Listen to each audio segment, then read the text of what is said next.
आज का हमारा नेक्स्ट टॉपिक है फ्लावर स्ट्रक्चर एंड डेवलपमेंट। इस टॉपिक के अंदर फ्लावर की जो स्ट्रक्चर और डेवलपमेंट से पहले जो फर्स्ट टॉपिक का मीनिंग है, फ्लावर क्या है। अगर हम फ्लावर को देखें तो यहाँ पर फ्लावर एक मॉडिफाइड शूट है, यानी कि जब तना अपनी ग्रोथ को कंप्लीट कर लेता है तब उसके अंदर जो पाई जाने वाली जो सेल्स है, एपिकल सेल्स, वो अपनी ग्रोथ को स्टॉप करती है और वहाँ पर फ्लावर्स का फॉर्मेशन होने लगता है और मेरिस्टेमेटिक सेल्स जो है वो डेवलप होकर फ्लावर के लिए वर्क करने लगती हैं। तो इस स्ट्रक्चर्स यानी फ्लावर की जो फ्लावर जो है एक प्रकार का रिप्रोडक्टिव पार्ट है। तो इस रिप्रोडक्टिव पार्ट के अंदर जो प्लांट है वो अपनी वेजिटेटिव स्टेज से रिप्रोडक्टिव फेज की ओर जाने लगता है। तो वनस्पति विज्ञान की वह शाखा जिसके अंदर प्लांट के ही रिप्रोडक्शन से संबंधित जो प्रोसेस होती है या जो एक्टिविटीज़ होती है, जैसे हम गैमेट्स का निर्माण, formation of gametes, fertilization, embryo का डेवलपमेंट, जिसमें फ्रूट और सीड का फॉर्मेशन, इन प्रोसेस का जो क्रियाओं का जिसमें अध्ययन करते हैं, उस विज्ञान को हम यहाँ पर भ्रूण विज्ञान या एम्ब्रियोलॉजी कहते हैं। तो ये सब जो क्रियाएं हैं, जो एक्टिविटीज़ है, वो सारी फ्लावर से रिलेटेड एक्टिविटीज़ है और सारी प्लांट की रिप्रोडक्टिव फेज़ के अंदर होने वाली क्रियाएं हैं। जब प्लांट वेजिटेटिव कंडीशंस के होता है तब प्लांट्स के स्टेम है, लीफ है, इन पार्ट्स, इन ऑर्गन्स का डेवलपमेंट होता है। जब प्लांट्स रिप्रोडक्टिव फेज़ के अंदर चेंज आने लगता है तब प्लांट्स के अंदर गैमेट का फॉर्मेशन होने लगता है। प्लांट से रिलेटेड जो फ्लावर से रिलेटेड जैसे एसेंशियल ऑर्गन्स होते हैं, उनका फॉर्मेशन इसके अंदर होने लगता है। तो अगर हम देखें यहाँ पर इसकी जनरल कैरेक्टर्स या इसकी इनिशियल स्टडी को देखें तो थियोफेस्टस ने अपनी पुस्तक जो है वो इंक्वायरी इनटू प्लांट्स के अंदर सबसे पहले प्लांट के सेक्शुअल प्रोसेस के बारे में उन्होंने बताया था, उल्लेख किया था। उसके बाद जो है वो लगभग एन ग्रू ने एनाटॉमी ऑफ प्लांट के अंदर जो मेल रिप्रोडक्टिव ऑर्गन्स होते हैं उसके बारे में सबसे पहले एन ग्रू ने बताया था। उसके बाद आर के कैमरेरियस ने जो है वो ओवेरी विथ इट्स स्टाइल, यानी कि अंडाशन अपनी वर्तिका के साथ प्रेजेंट होता है और ये एक प्रकार का फीमेल रिप्रोडक्टिव ऑर्गन्स के रूप में कार्य करता है। इसको आर के कैमरियस के द्वारा बताया गया था। इसी तरह जो फ्लावर्स के अदर्स पार्ट है उसमें एमएसी ने प्लांट के अंदर पाए जाने वाले में जो पोलिनेशन यानी परागकण की जो प्रक्रिया होती है और परागकण का जो निर्माण होता है, यहाँ पे दो शब्द देखें, एक परागण है यानी वो पोलिनेशन है और एक परागकण है यानी पोलन ग्रेन है। तो गण और कण दो शब्द प्रकार के वेरिएशन हमें देखने को मिलती है। तो पोलिनेशन में प्रक्रिया के अंदर जो परागकण होते हैं वो जब जर्मिनेट करते हैं तो वो पोलन ट्यूब का फॉर्मेशन करते हैं। इस प्रोसेस को सबसे पहले वो है एमएसी के द्वारा स्पष्ट किया गया था। इसी तरह जो है प्रोफेसर पी महेश्वरी हैं, जिन्हें पी फादर ऑफ एम्ब्रियोलॉजिस्ट कहा जाता है। भ्रूण विज्ञान का जनक, फादर ऑफ एम्ब्रियोलॉजी, भ्रूण विज्ञान का जनक प्रोफेसर पी महेश्वरी को कहा जाता है। और इसके अलावा इन्होंने क्या किया, जो an introductions to the embryology of angiosperm नामक पुस्तक लिखी। इसके अलावा इनकी एक रीसेंट बुक भी इन्होंने निकली, recent advance in embryology of angiosperm, जिसके अंदर भ्रूण विज्ञान जो कि आवृत बीजों से और अनावृत बीजों से संबंधित थे, उसके पर भी इन्होंने किताबें लिखी हैं, पी माहेश्वरी के द्वारा बोल लिखी गई है यावती जी में। इसी प्रकार जो स्टार्स बर्गर है, स्टार्स बर्गर में मेल और जो फीमेल गैमेट्स है उनका फ्यूज़न जो है उसकी प्रक्रिया को उन्होंने सिनर्जेमी या सिनगैमी की जो खोज है वो स्टार बर्गर के द्वारा की गई थी। और जी जो नवास्चिन है, इन्होंने प्लांट के अंदर जो डबल फर्टिलाइजेशन, जो व्यूज बीजांड जो होते हैं उसके अंदर डबल फर्टिलाइजेशन और ट्रिपल फ्यूजन सीजा की जब एंडोस्पर्म का निर्माण होता है तो ट्रिपल फ्यूजन्स की खोज जो है वो जी नवास्चिन के द्वारा की गई। आगे हम देखते हैं स्ट्रक्चर ऑफ फ्लावर। फ्लावर की संरचना कैसी होती है। तो फ्लावर की संरचना में हम देखें फ्लावर के जो ऑर्गन्स होते हैं उसको, फ्लावर की जो संरचना होती है उसको दो पार्ट्स के अंदर डिवाइड किया गया। उसके जो रिप्रोडक्टिव ऑर्गन्स जिनको आवश्यक अंग या जनन अंग कहा जाता है, और दूसरा उसके सहायक अंग जो कि उसकी रिप्रोडक्शंस के अंदर हेल्प करते हैं। जैसे प्लांट के अंदर जो हम इसके अंदर देख ले हैं कैलेक्स जो है वो बाह्य दल होते हैं और इनको हम सेपल कहते हैं और ये बाहर की ओर प्रेजेंट होते हैं। इसी तरह जो दल होते हैं वो बाहर की ओर प्रेजेंट होते हैं और दल पुंज यानी कोरोला का निर्माण करते हैं। तो सबसे पहले बाह्य दल पाए जाते हैं और फिर उसके बाद सेकंड पार्ट दल पुंज पाया जाता है। उसका जो एक पत्र होता है उसे हम पेटल कहते हैं, ठीक है, और पूरे दल पुंज को कोरोला कहा जाता है। तो ये सहायक अंगों के रूप में होते हैं जो कि इनका क्या काम है, इनका काम है पोलिनेशन। ये परागण की जो प्रक्रिया होती है उसके अंदर इंसेक्ट को जो है आकर्षित करने का काम करते हैं। और कोरोला कैसे होते हैं, ये कलर्ड होते हैं और ज़्यादातर जो कैलेक्स होते हैं बाह्य दल जो होते हैं वो ग्रीन कलर के होते हैं। अब प्लांट के अंदर इसके जो दूसरे जो ऑर्गन्स है, रिप्रोडक्टिव ऑर्गन्स है, उसके अंदर प्लांट्स के अंदर एंड्रोशियम पुमंग कहते हैं उसको शामिल किया गया है, पुमंग। और दूसरा जो है यानी जायांग, यानी जिसको अंडप या कार्पल कहा जाता है। तो पुमंग या एंड्रोशियम्स के कुछ भाग होते हैं जैसे एंथर, ऊपर की ओर एंथर, और इसके नीचे एंथर से जुड़ा हुआ भाग है उसको फिलामेंट कहते हैं। और इन दोनों को जोड़ने वाली चीज़ है जिसे यहाँ पर कनेक्टिव या योजी कहा जाता है। तो ये यहाँ पर एंड्रोशियम, इसको पूरे पार्ट को यहाँ पर एंड्रोशियम या पुमंग कहा जाता है। इसी तरह ये मेल रिप्रोडक्टिव पार्ट या ऑर्गन्स होते हैं। तो फीमेल रिप्रोडक्टिव ऑर्गन्स जो होते हैं उनके अंदर जिसको ओमेगा स्पोरोफिल भी या गुरु बीजाणुधानी भी कहा जाता है और जिसे गाइनोशियम या जायांग कहते हैं, जिसके अंदर 3 मुख्य पार्ट होते हैं। सबसे पहला इनर पार्ट जो ओवेरी या अंडाशय कहलाता है, उसके बाद ऊपर का पार्ट जिसे स्टाइल या वर्तिका कहते हैं, और सबसे ऊपरी भाग जिसे स्टिग्मा या वर्तिकाग्र कहते हैं।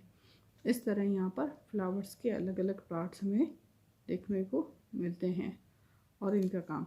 अब पुष्प के ये दोनों ही स्ट्रक्चर जो हैं पुष्प के जिस जगह पे अरेंज होते हैं उसको यहाँ पर थैलेमस या पुष्पासन उसको कहा जाता है, जिस पार्ट से ये दल, बाह्य दल, एंड्रोशियम और गाइनोशियम निकलते हैं उस भाग को यहाँ पर जिस पुष्पासन या थैलेमस उसको कहा जाता है।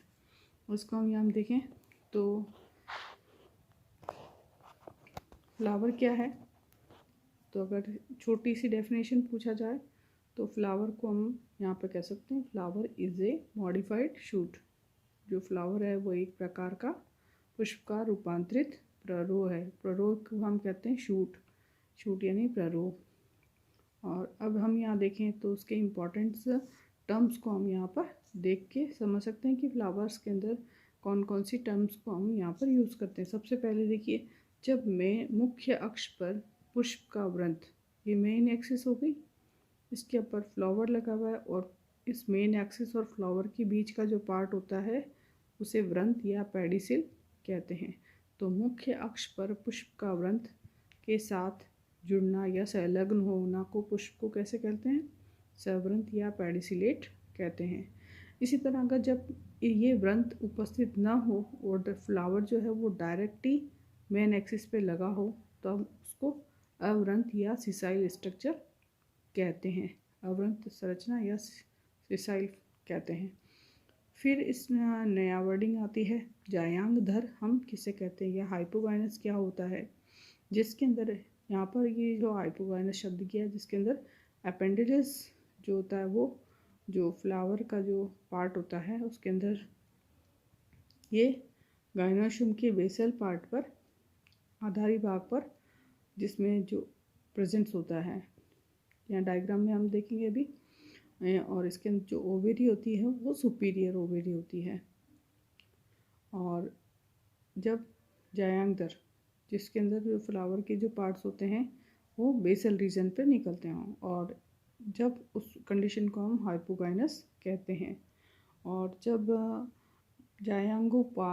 जायांगोपरिक एपिगाइनस हम किस कंडीशन को कहते हैं, जबकि जो अपेंडेजेस होते हैं, उपांग जो होते हैं वो प्लांट के जो गाइनोशियम होता है उसके अपर पार्ट से ऊपर की ओर होते हैं, स्थित होते हैं, गाइनोशियम से ऊपर की ओर स्थित होते हैं। तो जो ओवेरी होती है वो कैसी होती है? इन्फीरियर होती है।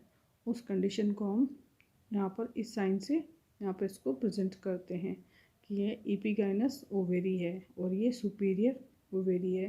तो यहाँ पर जब एपिगाइनस कंडीशन होती है तो ओवेरी कैसी होती है? इन्फीरियर। और जब हाइपोगाइनस कंडीशन होती है तो ओवेरी कैसी होती है? सुपीरियर। और सुपीरियर ओवेरी को हम इस तरह से प्रेजेंट करते हैं।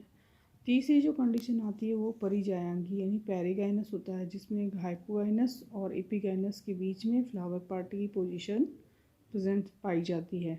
इस प्रकार यहाँ पर हमने एपिगाइनस, हाइपोगाइनस और पेरिगाइनस तीन प्रकार की जायांगदर, जायांगोपरिक और परिजायांगी, इन तीन टर्मिनोलॉजी को यहाँ पर हमने क्लैरिफाई किया है, स्पष्टीकरण किया उनका। नेक्स्ट जो हमने फ्लावर की जो ऑर्गन्स के अंदर स्ट्रक्चर देखी थी तो हमने उनको कहा था एक सहायक अंग होते हैं यानी एसेसरी ऑर्गन्स होते हैं, जिसमें बाह्य दलपुंज, कैलेक्स और दलपुंज यानी कोरोला को शामिल किया जाता है। और आवश्यक होते हैं जिसको रिप्रोडक्टिव ऑर्गन्स भी कहा जाता है, जिसे एसेंशियल ऑर्गन्स भी कहते हैं, जिसके अंदर एंड्रोशियम और गाइनोशियम को इसके अंदर शामिल किया जाता है। आगे देखें तो हम जब मेल और फीमेल फ्लावर दोनों ही फ्लावर अगर एक ही प्लांट पर हों तो उसे हम बाइसेक्सुअल पोजीशन या द्विलिंगी पादप कहते हैं। एक ही फ्लावर में दोनों प्रेजेंट होते हैं तो उसे बाइसेक्सुअल फ्लावर उसे कहते हैं, द्विलिंगी पादप।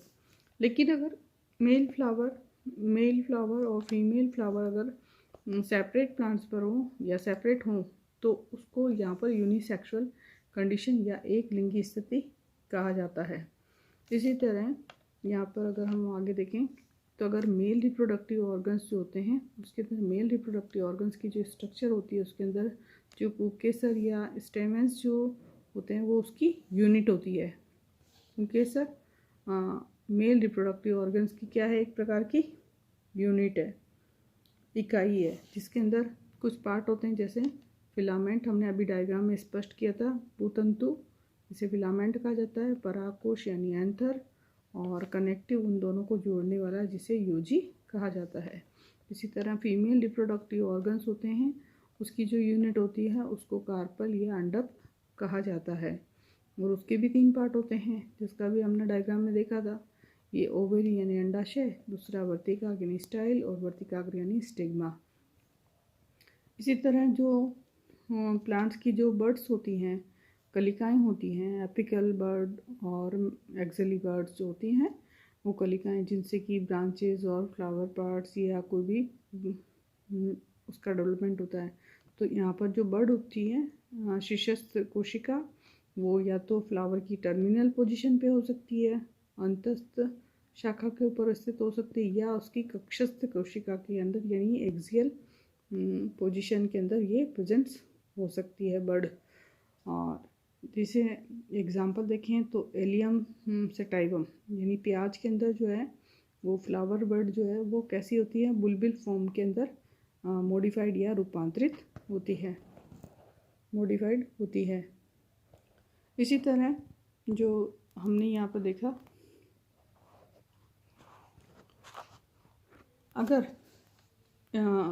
इंटरनोड इलोंगेटेड हो जाता है तो कंडीशन प्लांट्स के अंदर किस तरह की होती है हमें देखने को मिलती है। जैसे तलपुंज है, कोरोला है और पोमंग यानी स्टैमन के बीच का जो सेल पार्ट है उसके अंदर जो इंटरनोड पाया जाता है वो अगर इलोंगेटेड हो जाता है तो उस कंडीशन को हम पोमंग दर या एंड्रोफोर कहते हैं। इस तरह की कंडीशन हमें ये देखने को मिलती है। एंड्रोफोर देखिए डायग्राम के अंदर, जिसमें कोरोला है और कोरोला का जो नोडल पार्ट है वो इलोंगेटेड हो जाएगा। इलोंगेटेड होने के कारण ये जो पोजीशन है वो गाइनोशियम के और कोरोला के बीच के इलोंगेटेड पार्ट को हम एंड्रोफोर कहते हैं। दूसरा है कि पुमंग यानी कि स्टेमन व जायांग यानी कार्पल के बीच का जो पार्ट है उसको इलोंगेटेड हो जाने पर, उसका इंटरनोड को इलोंगेटेड होने पर हम उस कंडीशन को यहाँ पर जायांग दर या गाइनोफोर कहते हैं। ये कंडीशन हम डायग्राम में इस तरह से देख सकते हैं। ये स्टेमन के बीच का इलोंगेशन और कार्पल्स यानी जायांग दर के बीच का पोजीशन होती है जो इलोंगेटेड होकर गाइनोफोर का निर्माण करती है। इसी तरह आप एक और स्ट्रक्चर इसके अंदर देख सकते हैं। एक होता है विकट रूपी विकास, जिसको मॉन्स्ट्रस डेवलपमेंट कहते हैं। जिस कंडीशन के अंदर जो फ्लावर होता है वो फ्लावर डेवलपमेंट के बाद जो प्लांट की एक्सिस होती है वो इलोंगेटेड हो जाती है और इलोंगेटेड होने के बाद वो फ्लावर के बीच में से वेजिटेटिव कंडीशंस फिर से उसके लिए प्राप्त हो जाती है। उस एग्जाम्पल को हम यहाँ पर रोज़ा और पायरस कम्युनिस के अंदर देख सकते हैं। देखो दोनों ही डायग्राम के अंदर पोजीशन देख रहे हो आपको, ये गाइनोफोर की कंडीशंस दिखाई दे रही है और दूसरी आपको एंड्रोफोर की कंडीशन आपको डायग्राम में अंदर आसानी से देखी जा सकती है। जिसके अंदर जो पार्ट है वो देखिए, ये प्लांट के कोरोला पार्ट है। कोरोला पार्ट में सेल के इलोंगेशन होने के बाद जो इसका थैलेमस पार्ट है, उस थैलेमस पार्ट के बीच का भाग है वो एंड्रोफोर, और यहाँ पर एंड्रोशियम या गाइनोशियम के जिसमें स्टेमन और कार्पल के बीच का पार्ट जो है वो एलोंगेटेड हो जाता है तो गाइनोफोर कहलाता है। इसी तरह हमने जो एक और अभी पढ़ा है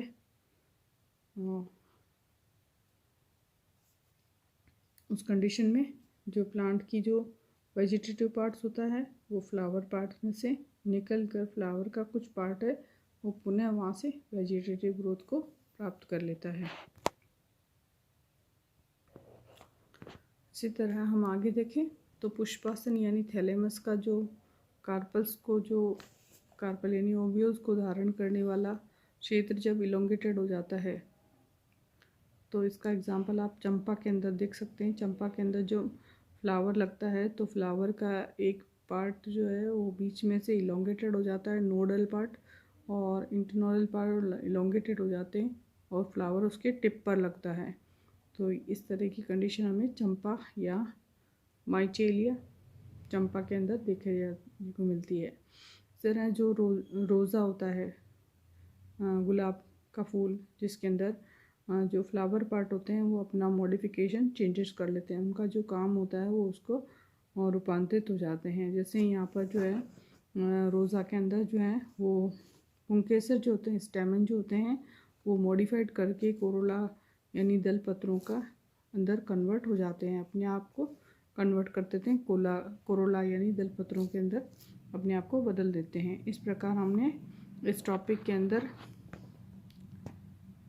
फ्लावर के इम्पॉर्टेंट पार्ट्स के ऊपर डिस्कस किया, फ्लावर की जो स्ट्रक्चर है उसको स्टडी की है।